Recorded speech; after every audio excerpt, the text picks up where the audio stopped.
Shalom, selamat pagi Bapak Ibu Saudara sekalian, kekasih-kekasih Tuhan Yesus. Selamat bertemu kembali, selamat bergabung dalam ibadah hari ini. Ini waktunya kita mau masuk hadirat Tuhan, kita persiapkan diri kita mau fokuskan pikiran kita buka hati, kita bawa hidup kita untuk menyambut kehadiran Tuhan, kita mau terima lawatan Tuhan. Mari kita berdoa. Bapak, kami bersyukur untuk hari ini. Engkau Bapa yang sungguh baik. Bahkan dalam keadaan segala apapun Tuhan, Engkau hadir di tengah kami.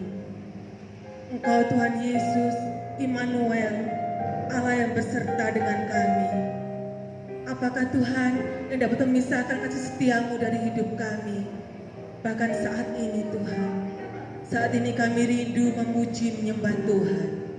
Terima kasih Bapa, kami dedikasikan ibadah hari ini hanya di dalam nama Tuhan Yesus Kristus, kekuatan kami, perisai kami. Ini sembah kami, pujian kami Tuhan.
rajaku yang duduk di tahta. Aku muliakan dan ku agungkan.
Jemaat Tuhan boleh lambaikan kanan kiri.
Sebentar kita mau terima firman Tuhan dan tetap dalam hadirat Tuhan.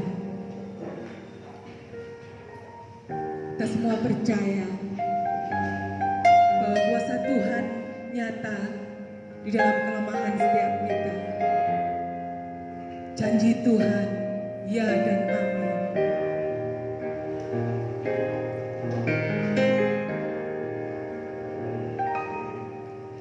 Saat ku lemah, kau angkat hidupku. Saat ku jatuh, kau topang tanganku. Kau penolongku yang setia, ku percaya padamu. Juru selamatku, tempat pengharapanku.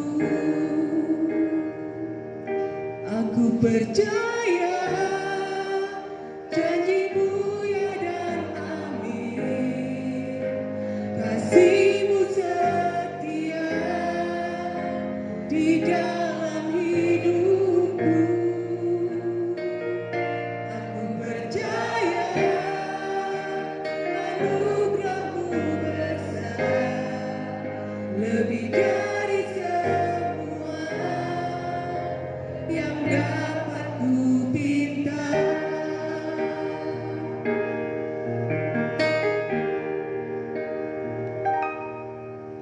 Saat ku lemah, kau angkat hidupku. Saat ku jatuh, kau topang tanganku. Kau penolongku yang setia, ku percaya padamu. Juru selamatku, tempat pengharapanku. Aku percaya janjimu ya dan amin. Kasihmu setia di dalam hidupku. Aku percaya anugerahmu besar, lebih dari semua yang dapat ku pinta. Aku percaya janjimu ya dan amin. Kasihmu setia di dalam hidupku. Aku percaya anugerahmu besar, lebih dari semua yang dapat. Yang percaya janji Tuhan ya dan amin, katakan. Aku percaya janjimu ya dan amin. Kasihmu setia di dalam hidupku. Aku percaya anugerahmu besar, lebih dari semua yang dapat ku pinta. Lebih dari semua yang dapat ku pinta. Lebih dari semua yang dapat ku pinta.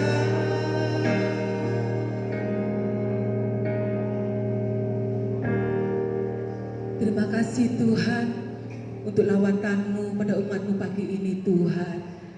Terima kasih Roh Kudus, Engkau sudah menjamah setiap kami. Taburkan firman-Mu Tuhan melalui hamba-Mu yang sudah Engkau persiapkan. Berikan hikmat Tuhan kepada hamba-Mu ini untuk menyampaikan kebenaran firman-Mu.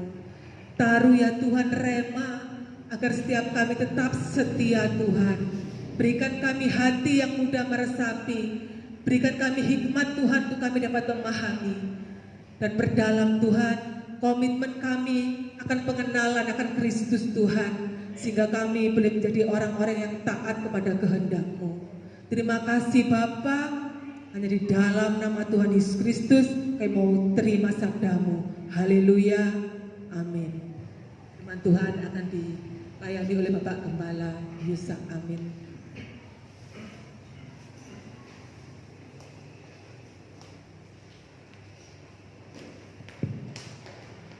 Selamat pagi saudaraku yang dikasihi oleh Tuhan. Ya, di dalam kondisi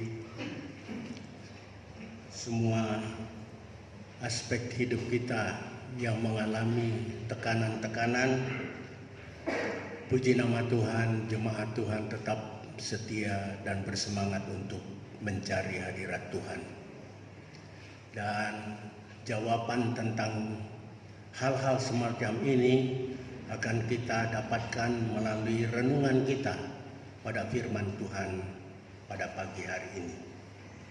Kita akan membuka Alkitab kita di dalam Daniel pasal 3. Kita akan baca ya, saudaraku.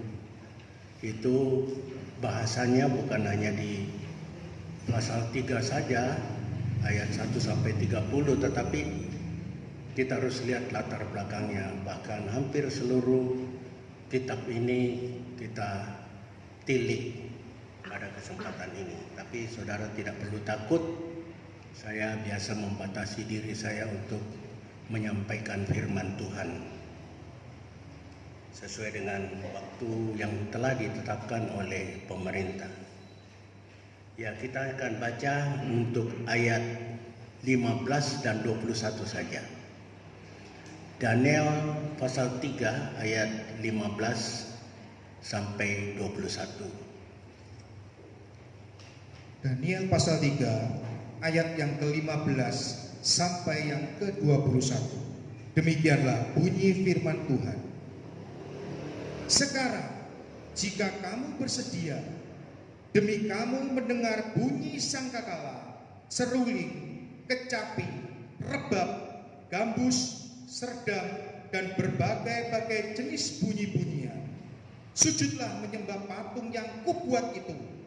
Tetapi jika kamu tidak menyembah, kamu akan dicampakkan seketika itu juga ke dalam perapian yang menyala-nyala. Dan dewa manakah yang dapat melepaskan kamu dari dalam tanganku? Lalu Sadrak, Mesak, dan Abednego menjawab Raja Nebukadnezar, tidak ada gunanya kami memberi jawab kepada Tuanku dalam hal ini. Jika Allah kami yang kami puja sanggup melepaskan kami, maka ia akan melepaskan kami dari perapian yang menyala-nyala itu dan dari dalam tanganmu, ya Raja.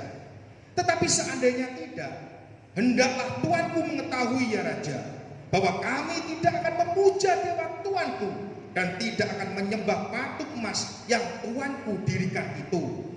Maka meluaplah kegeraman Nebukadnezar. Air mukanya berubah terhadap Sadrak, Mesak, dan Abednego. Lalu diperintahkannya supaya perapian itu dibuat 7 kali lebih panas dari yang biasa. Kepada beberapa orang yang sangat kuat dari tentaranya, dititahkannya untuk mengikat Sadrak, Mesak, dan Abednego dan mencampakkan mereka ke dalam perapian yang menyala-nyala itu. Lalu diikatlah ketiga orang itu dengan jubah, celana, topi, dan pakaian-pakaian mereka yang lain, dan dicampakkan ke dalam perapian yang menyala-nyala. Amin. Nah, saudaraku yang dikasihi, begitulah kisah tentang ketiga orang Ibrani ini yang kita perlu cermati. Siapakah sebenarnya mereka?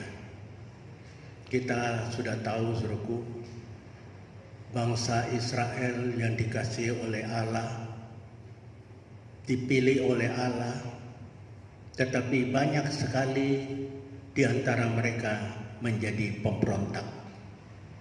Tetapi kita mau belajar dari 3 orang, bahkan 4 orang ini, anak muda. Alkitab mengatakan mereka ini ditawan.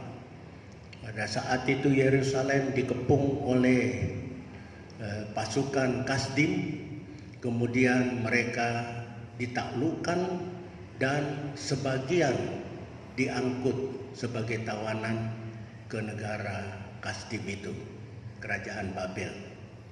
Nah, di antara mereka yang dibawa ke sana ada 4 orang. Siapa mereka? Mereka ini adalah keturunan bangsawan. Mereka ini keturunan raja. Ya, jadi orang-orang zaman dulu suruhku kalau memiliki darah biru itu dia pertahankan martabat keluarganya.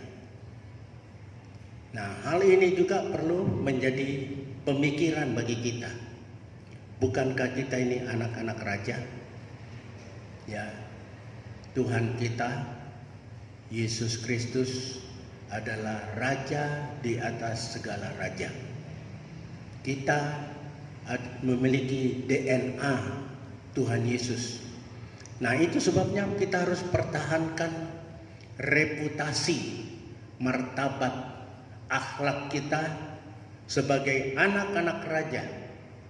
Sehingga pada saat mereka dibawa, saudaraku, mereka ini adalah orang-orang yang saya sudah katakan keturunan bangsawan, berperilaku baik, tidak bercela,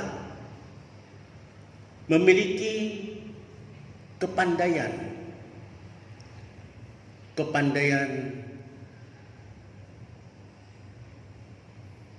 ilmu, ya, kepandaian spiritual,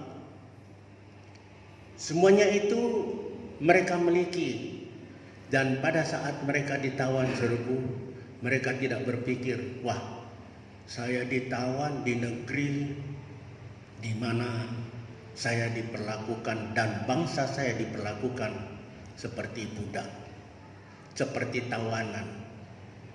Untuk apa aku berbuat yang terbaik?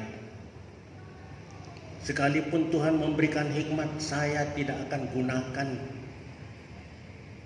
ilmu saya, skill saya, hikmat saya untuk mereka. Ternyata orang ini tidak begitu, saudara. Sekalipun Nebukadnezar membuat mereka itu, ya, budaya mereka, hidup mereka, pola pikir mereka itu dibuat sedemikian rupa sehingga mereka itu dapat menjadi betul-betul lebih Kasdim daripada orang Kasdim. Dengan apa? Namanya diganti. Ya, dari Hananya diganti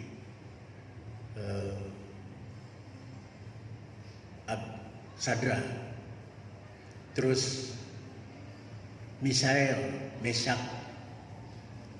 Asaria, Abednego. Bahkan Daniel diganti namanya dengan Belshazzar. Tujuannya supaya orang-orang ini betul-betul menjadi orang Kasdim lebih daripada Kasdim itu sendiri. Sampai mereka diajari apa? Tulisan-tulisan Kasdim, bahasa-bahasa Kasdim. Jadi diharapkan orang yang cerdas ini akan dimanfaatkan, tetapi mereka tidak pernah memikirkan, oh, aku dimanfaatkan, enggak mau. Nah, ini perlu kita cermati, saudaraku. Firman Tuhan sedang mengajar kita, dimanapun Anda ditempatkan, do your best. Lakukan yang terbaik. Seringkali kalau saya menyampaikan kesaksian tentang hidup saya, saudara mungkin pikir, wah, om ini sombong. Tidak. Saya mengatakan saya dapat melakukan ini oleh karena Tuhan. Waktu saya dari pegawai negeri masuk ke swasta, kenapa saya pindah dari pegawai negeri? Saya ditekan. Pekerjaan saya, suruhku, ini direkam ya, biar nanti kalau ada yang dengar mereka dapat melihat, oh iya, pekerjaan yang tinggi, level eselon 2 itu diberikan kepada saya, tetapi saya itu staf. Untuk dilantik itu ditanya, kamu nanti dilantik pakai apa nih? Kristen. Oh, Pak Sekjen marah sekali. Betul? Saudaraku, justru itu saya pindah. Nah, pada saat saya pindah, saudaraku, saya tidak pernah nuntut. Yang jelas gaji pegawai negeri lebih tinggi di swasta ini. Saya tidak banyak menuntut. Saya pikir sudah cukup. Saudaraku, tanpa saya minta, bos saya itu, saudaraku, karena apa? Berbuat yang terbaik. Sales manager divisi built-in di Ariston itu, yang dulu itu omset per bulan itu paling 150, tinggi-tingginya 300. Itu saya lampaui sampai 1,5 M, saudaraku, di tahun 1992. Ya, Bapak bisa bayangkan itu 1,5 M zaman itu. Dolar pada saat itu masih 2000, bahkan 2000 sampai 1800 sampai 2000 masih. Kita buat yang terbaik, dan bos itu sungguh tanpa saya minta, Sak, sekarang lu boleh ambil uang bensin ya.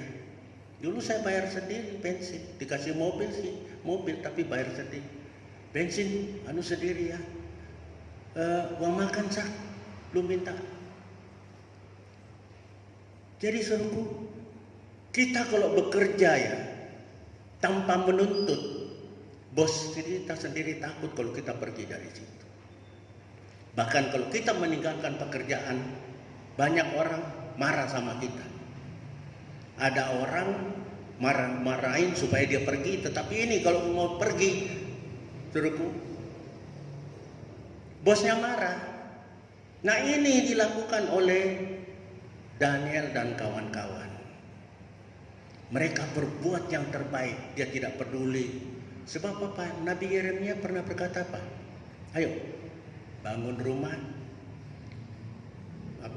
persiapkan ternakmu, persiapkan pertanianmu, berdoalah untuk kesejahteraan kota.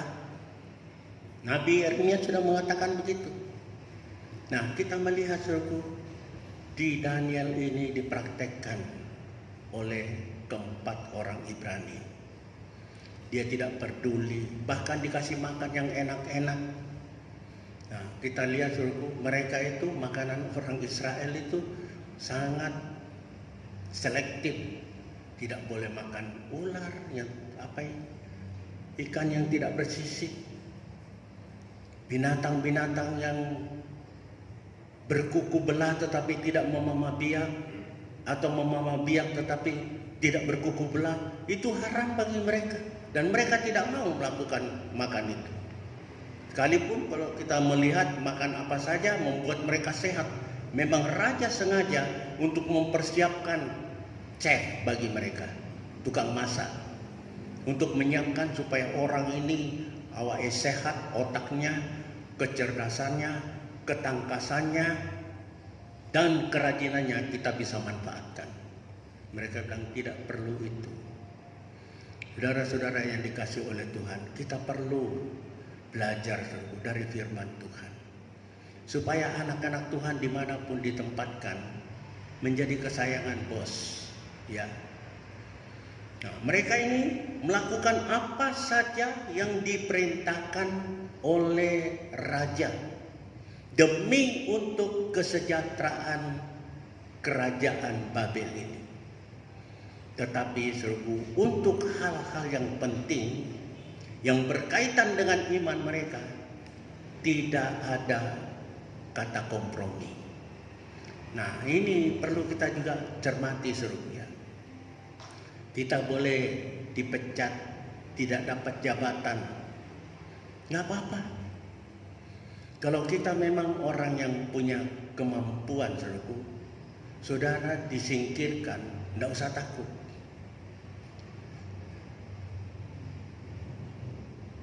tidak ada modal, jangan takut.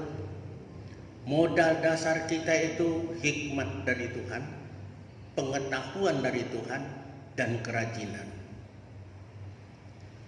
Saudaraku yang dikasihi oleh Tuhan, kemarin kami bertemu dengan kakaknya Saudara Heri Purwanto. Dia katakan di perusahaan dia itu umur pensiun itu 55 tahun. Terus saya tanya, lalu Bapak umur berapa? Saya sudah hampir 70 tahun. Loh, kok belum dipensiun? Dia tidak berkomentar, tetapi saya tahu jawaban. Orang yang loyal terhadap perusahaan, jujur, produktif di dalam bekerja. Ini perlu, saudaraku, anak-anak Tuhan ini. Jangan takut dengan lapangan kerja semakin sempit. Jangan takut. Apalagi anak-anak mahasiswa yang mau selesaikan studi. Jangan takut. Memang modal dasar kita itu. Tetapi satu hal, kerajinan dan iman itu adalah menjadi dasar dari semuanya itu. Jadi kita itu rajin karena beriman kepada Tuhan Yesus. Kita ini cerdas karena rajin belajar, karena iman kita di atas iman Tuhan Yesus. Jadi kalau anak-anak Tuhan pemalas, saudaraku, itu big question tag, tanda tanya besar. Benar nggak ini anak Tuhan? Benar nggak ini anak raja? Benar nggak ini turunan Tuhan Yesus, bangsawan?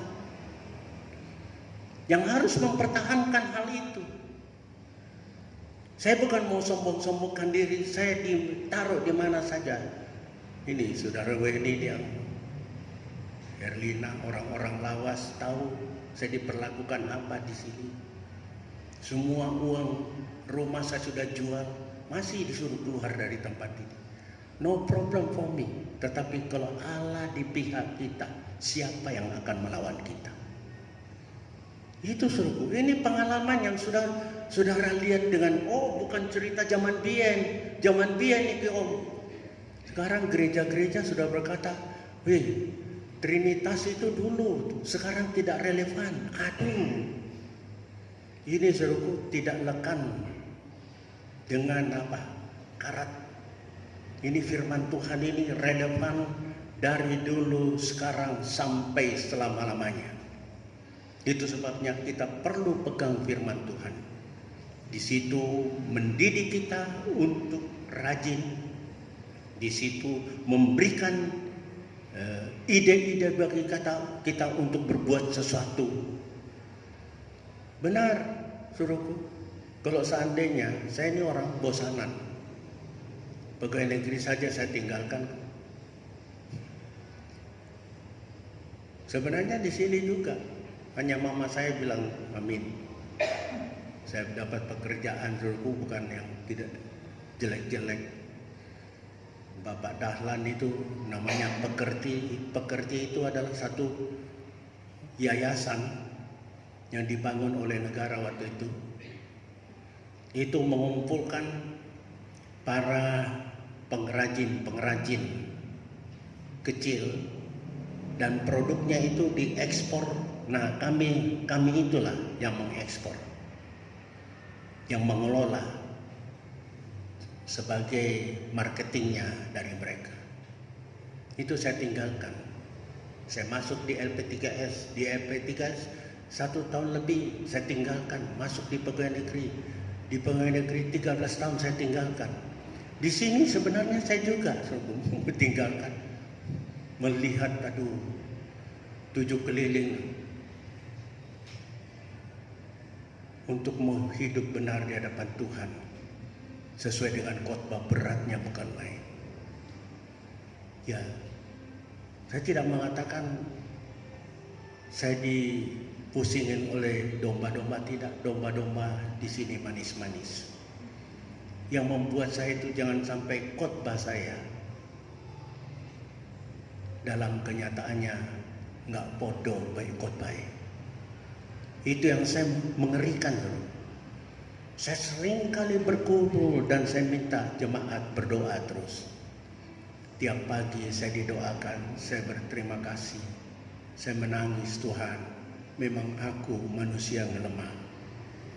Aku membutuhkan dukungan doa, aku membutuhkan penyertaan Tuhan.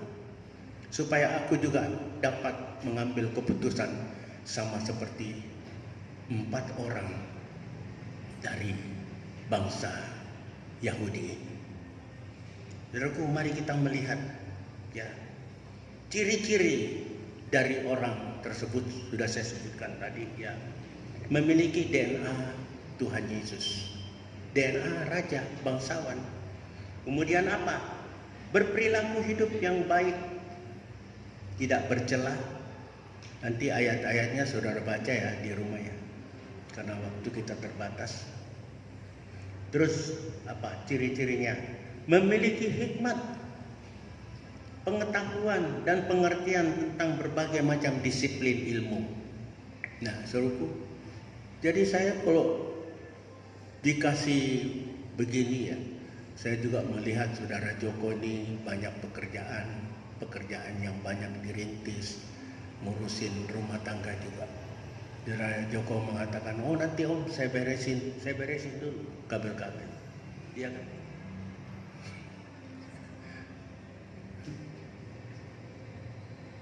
Tinggal ditaruh letak-letaknya. Semua ilmu pekerjaan suruhku yang ilmu katon saya katakan tidak saya bisa kerjakan. Berarti saya bisa kerjakan. Kecuali elektronik itu nggak ketok itu banten. Nah itu masih. Tapi dulu saya mengerjakan lift, eskalator itu berkaitan dengan listrik arus kuat dan arus lemah. Nah kita kembali lagi, memiliki keterampilan serta rajin. Kita kalau memiliki keterampilan tetapi tidak rajin itu useless, itu sama dengan menaruh talenta yang Tuhan berikan itu ditaruh di dalam tanah. Iya, tidak ada artinya. Kita punya skill, keterampilan, tetapi kita tidak berdayakan. Itu dalam kondisi sulit itu tante seringkali ngomong, usaha dari anak-anak drop jauh suruh. Tetapi tante beritahu, ayo kalian jangan patah semangat, manfaatkan media online untuk bisnis. Oh mereka lakukan suruh. Kebetulan menantu saya dan suami Siska itu pintar masak. Dia masak mie.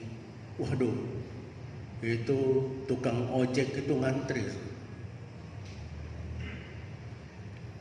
di rumah banyak benar. Nah saudara-saudara yang dikasih oleh Tuhan, karena apa? Dia itu bekerja 3 hari saja, dikurangi jam kerjanya. Jadi 3 hari itu dia gunakan untuk yang itu. Jadi anak-anak Tuhan itu jangan sampai nganggur. Never waste your time. Jangan sekali-sekali waste. Iya, membuang. Jangan sekali-sekali buang waktu. Waktu itu suruhku nggak iso balik loh. Oh meneh, udah. Saya suruhku kalau tante lagi masak nasi, itu kan di kuali itu nasinya lengket-lengket. Saya beresin hari itu juga. Saya rendam paling 5 menit. Saya gosok dengan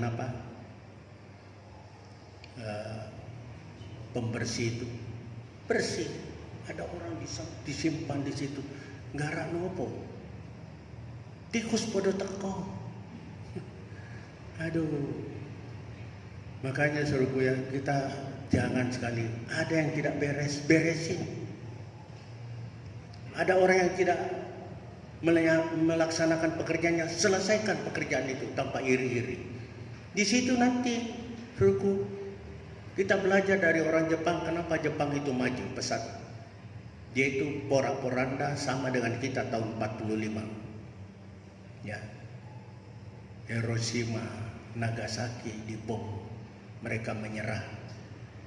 Tetapi mereka itu, suruhku, kalau ada di dalam satu sistem pekerjaan, ada yang tidak perform, ya, penampilannya tidak sesuai dengan target, dia involved, dia terlibat di situ.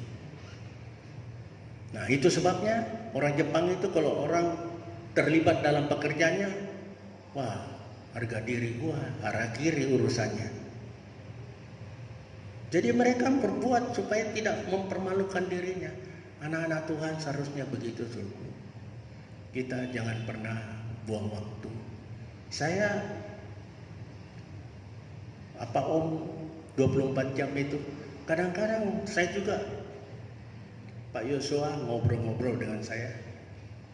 Dia tanya, Om, bagaimana? Iya, saya daya baca saya, kalau sudah baca sampai setengah jam begitu, kepala saya sudah pening.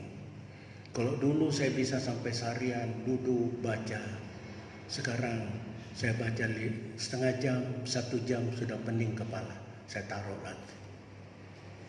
Jadi suku, jangan sampai kita itu ya membuang waktu kita.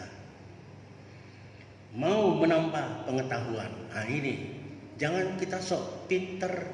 Aduh, aku sudah pinter, tidak mau belajar dari orang. Ilmu ini complicated, terlalu kompleks, terlalu luas. Nah, kita juga perlu belajar dari tukang becak. Kadang-kadang dia nyeletuk, iya ya, benar. Jangan kita menutup diri, mentang-mentang wong iki enggak. Kita tidak akan pernah pintar dan bijak, seru.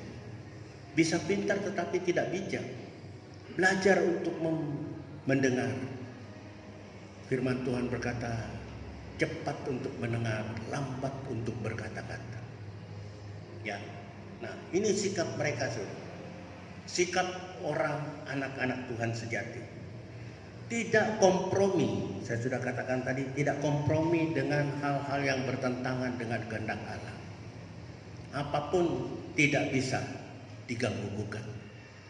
Begitu juga, saudaraku, ya, kalau kita sudah tahu, wah, ini waktunya ibadah, wah, pekerjaan lagi banyak nih, lembur selesaikan. Jangan sampai jam ibadah kita, jam untuk Tuhan itu kita korting, kita potong untuk, wah, aku sibuk sih, jadi harus begini. Tidak, kecintaan kita, coba suruh. Saudara kalau mencintai sesuatu, saudara pasti korbankan yang lain untuk orang ini, untuk orang yang saudara cintai. Begitu juga kalau kita mencintai Tuhan Yesus, pasti kita berbuat yang terbaik buat Tuhan.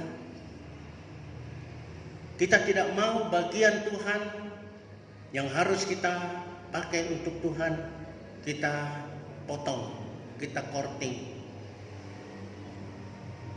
untuk kepentingan yang sia-sia. Ya, Tuhan sudah mengatakan semua itu sia-sia. Di dunia ini sia-sia. Nanti Agus nanti akan berdoa, hidup ini adalah kesempatan. Ya, mari jangan kita sia-siakan kesempatan. Yang kedua, yang pertama, tidak kompromi dengan ketentuan-ketentuan Tuhan. Kedua, karunia hikmat dan pengetahuan yang mereka miliki diaplikasikan, diberdayakan. Saya ulang lagi tadi, diberdayakan untuk Tuhan, untuk kepentingan bangsa lain yang menjajah dia, yang membawa dia kepada pembuangan. Kita melihat Daniel yang memiliki hikmat untuk mengartikan mimpi, memiliki hikmat untuk mengungkap penglihatan-penglihatan. Itu dia tidak katakan nggak mau Tetapi pada saat raja bermimpi dan bertanya arti mimpi itu, dia jelaskan secara gamblang. Jadi suruhku, selama kita di dalam dunia, dimanapun kita bekerja, sekalipun bos kita itu tidak baik, mari kita buat yang terbaik supaya dia melihat Kristus di dalam kehidupan kita dan mempermuliakan nama Tuhan. Nah, sekarang kita masuk pada intinya. Taat akan Allah adalah harga mati. Tadi kita sudah membaca bagaimana mereka ini disuruh oleh raja. Raja itu memiliki dewa-dewa orang Kasdim, dan dia juga sedang karena bangga-bangganya waktu dia melihat mimpi, dikatakan engkaulah itu kepalanya emas. Wah, dia mulai mikir, perlu saya bangun satu patung terbuat dari emas, tingginya kira-kira 60 hasta. Kalau dikonversi dengan meter itu kira-kira hampir 3 meter tingginya, emas itu. Nah, itu dia suruh bunyi-bunyian. Pada saat ada bunyi-bunyian, semua bangsa-bangsa yang takluk, baik itu orang Kasdim sendiri maupun bangsa-bangsa yang takluk di bawah kekuasaan Nebukadnezar, itu pada saat bunyi-bunyian itu dibunyikan, sangkakala, gambus, seruling, dan semuanya dibunyikan, mereka itu harus tunduk menyembah kepada dewa orang Kasdim dan kepada patung yang dibuat oleh Raja Nebukadnezar.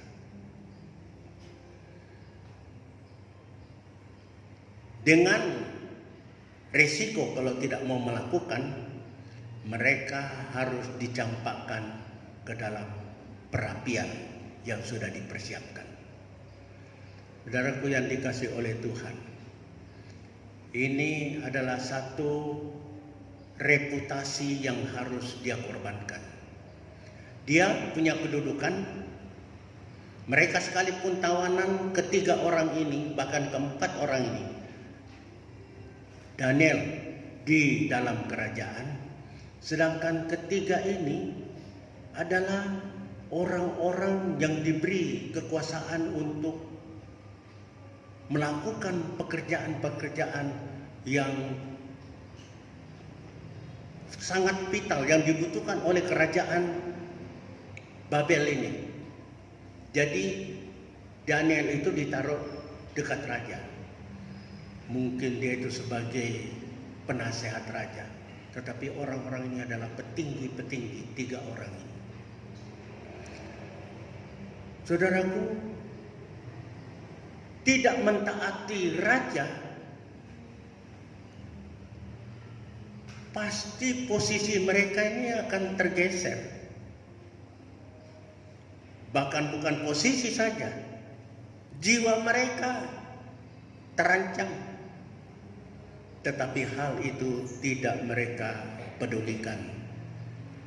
Ketaatan kepada Tuhan itu adalah harga mati bagi mereka. Bagaimana dengan kita? Kita masih seringkali tawar-menawar, ada bargaining. Oke deh, dikit melenceng gak popo. Tapi setelah kita mendengarkan firman Tuhan ini, mari kita mau belajar. Sebab nanti seruku, bukan saja janji tentang hidup kekal itu di dunia ini, kalau kita mencari kerajaan Allah dengan segala kebenarannya, Tuhan akan tambahkan semua apa-apa yang menjadi kebutuhan hidup kita. Ini sudah terjadi, saudaraku, kebutuhan untuk memperbaiki gereja. Ada kita teriak-teriak, minta-minta. Kita lakukan di gereja saja, ayo rek, bangun rek, ayo rek. Nggak ada kata-kata gitu. Ya, tidak ada paksaan, tetapi terjadi. Ini mujizat, saudaraku. Kita tidak pernah mengandalkan. Makanya kalau jemaat Tuhan di sini sudah melihat mujizat, gerejamu diberkati oleh Tuhan, pasti rumah tangga saudara juga akan diberkati. Ya, ini bukan kuat dan gagah pendeta, tetapi kita semua. Tetapi jangan di dalam kelompok gereja saja. Ayo rumah tangga, utamakan Tuhan. Aduh, repot di rumah. Tinggalkan itu.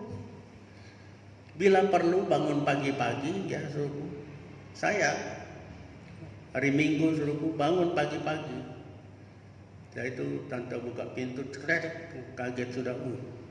Hari Minggu walaupun tidak ada doa pagi, kebaktian jam 8, bangun pagi-pagi. Setengah 5 sudah bangun, mempersiapkan. Ini sih sudah saya buatkan, tetapi redaksinya seringkali saya rubah-rubah untuk bisa pas penuh.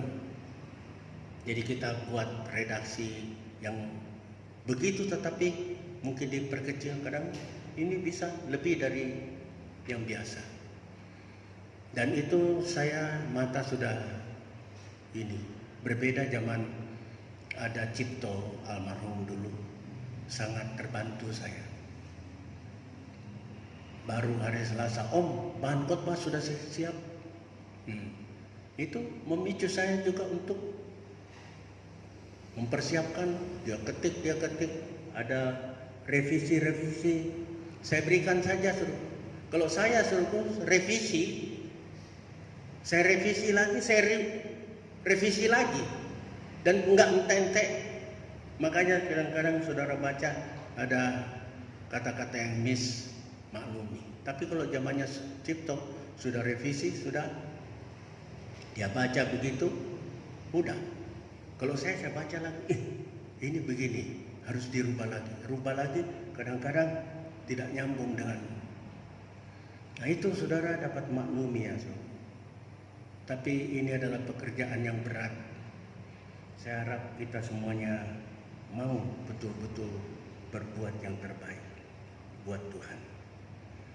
Ketiga,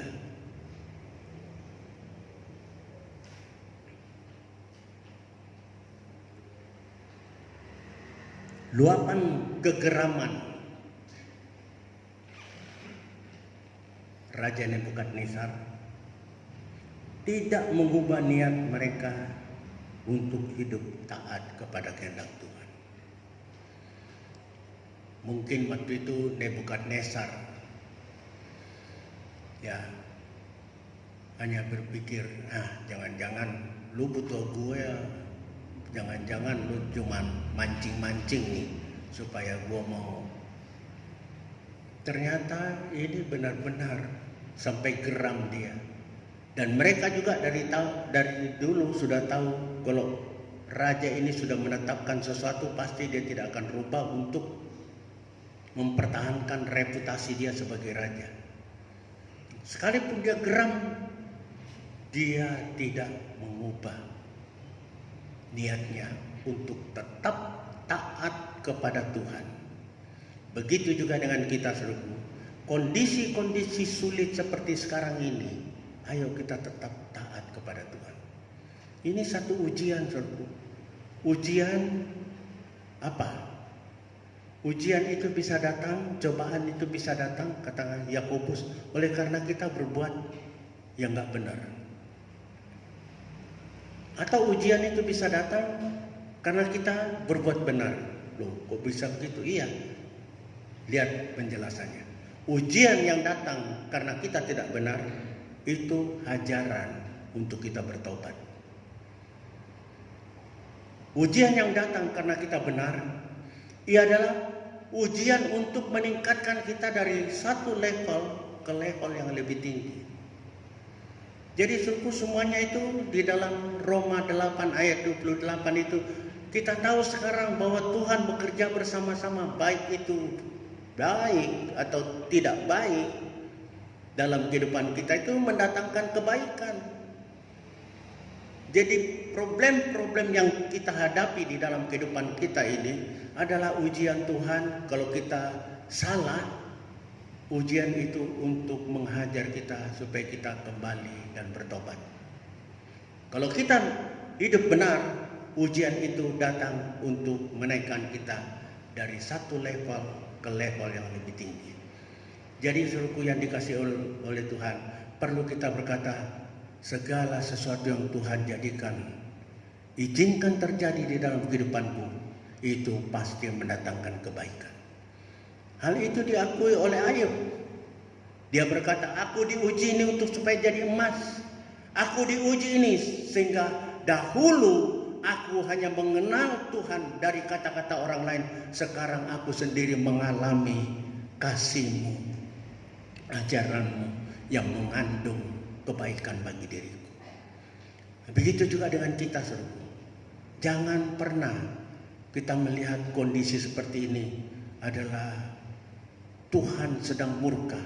Murka dalam arti kasih untuk membuat kita ini semakin baik.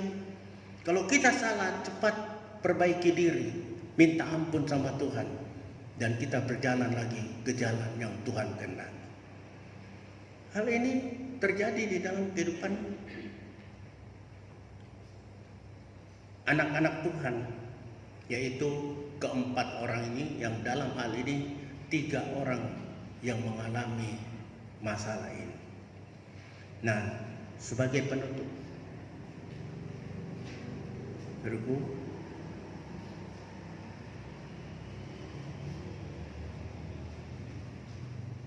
umat Tuhan yang mengutamakan sang raja, mengutamakan kehendak sang raja, itu akan mengalami ini. Perapian yang dipanaskan 7 kali lebih panas tidak mampu membakar atau menghanguskan mereka. Boro-boro badan, semua garmen-garmen yang mereka pakai itu tidak, bahkan bau hangus pun tidak ada. Kedua, peristiwa ajaib itu membuat Nebukadnezar menyesali perbuatannya. Ya, dia langsung mengatakan, raja dari Allah dari Nebukadnezar, Allah dari Sadra, Mesak dan Abednego adalah Allah yang hidup, yang patut disembah. Ketiga, para pembesar kerajaan Babel takjub atas selamatnya ketiga orang itu. Nanti saudara baca ya ayat-ayatnya dulu. Dan Raja Nebukadnezar mengakui kebesaran Allah. Yang terakhir yang perlu kita renungkan, mengutamakan Tuhan dan kerajaan Allah, maka Tuhan akan melimpahi kita dengan berkat-berkat-Nya. Coba, ini ayat yang terakhir, saudara Joko tolong bacakan ayat yang ke-30.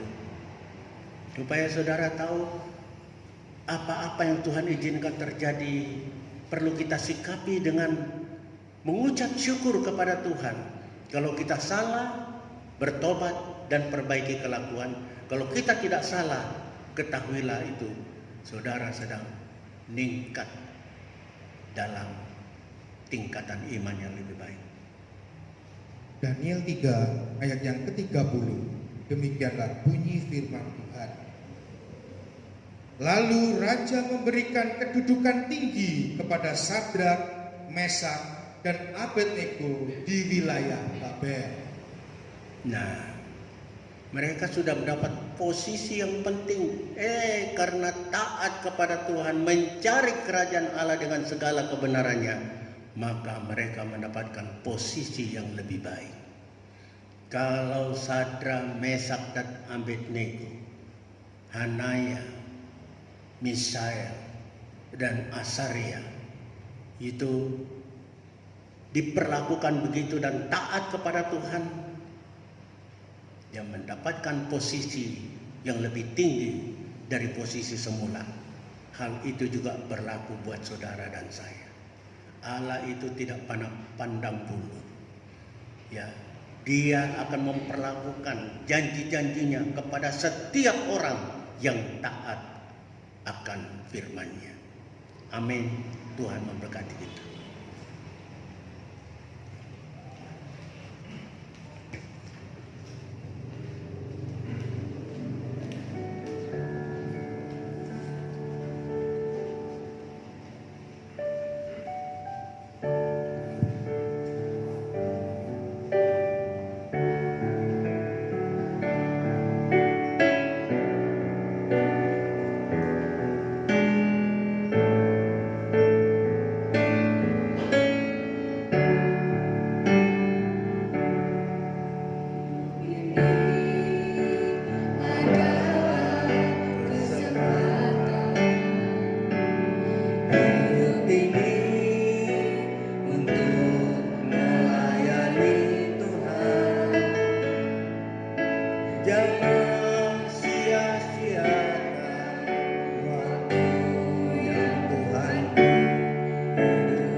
Terima kasih Tuhan untuk firman-Mu yang telah kami dengar Tuhan.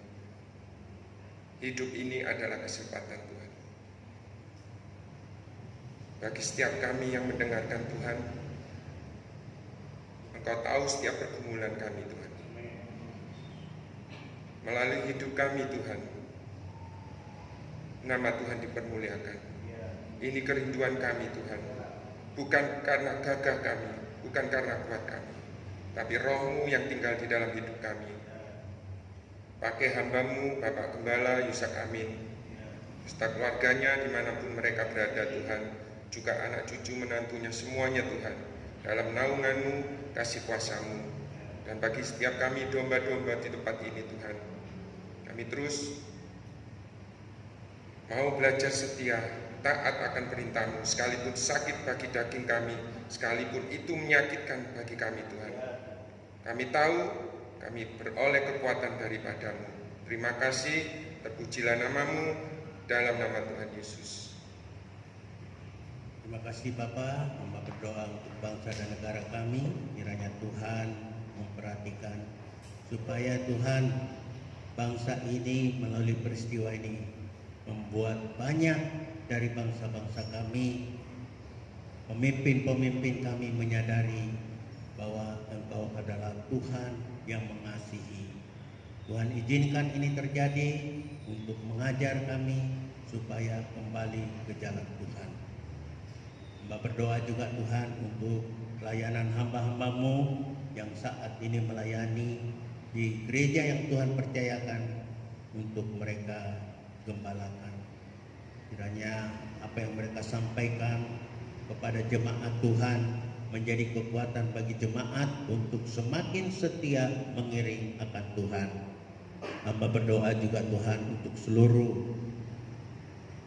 anak-anak Tuhan yang ambil bagian, baik itu pelaksana gugus tugas ASER, WL, singer, pemain musik, multimedia, semua yang mengatur kursi untuk persiapan ibadah kami. Kiranya Tuhan memberkati mereka, apa yang mereka lakukan tidak sia-sia di hadapan Tuhan. Semua mendatangkan berkat karena semuanya itu kami tujukan untuk kemuliaan nama Tuhan. Terima kasih Bapak, terima kasih saudaraku yang dikasih oleh Tuhan. Mari kita angkat tangan kita. Tuhan memberkati saudara. Tuhan menyinari saudara dengan wajahnya dan memberikan kasih karunia. Tuhan menghadapkan wajahnya dan memberikan damai sejahtera kepada kita semuanya. Kiranya kasih dari Allah, anugerah Tuhan Yesus dalam pimpinan Roh Kudus memimpin kita untuk memberkati kita dengan berkat-berkat jasmani, berkat rohani mulai saat ini sampai Tuhan Yesus datang pada kali yang kedua.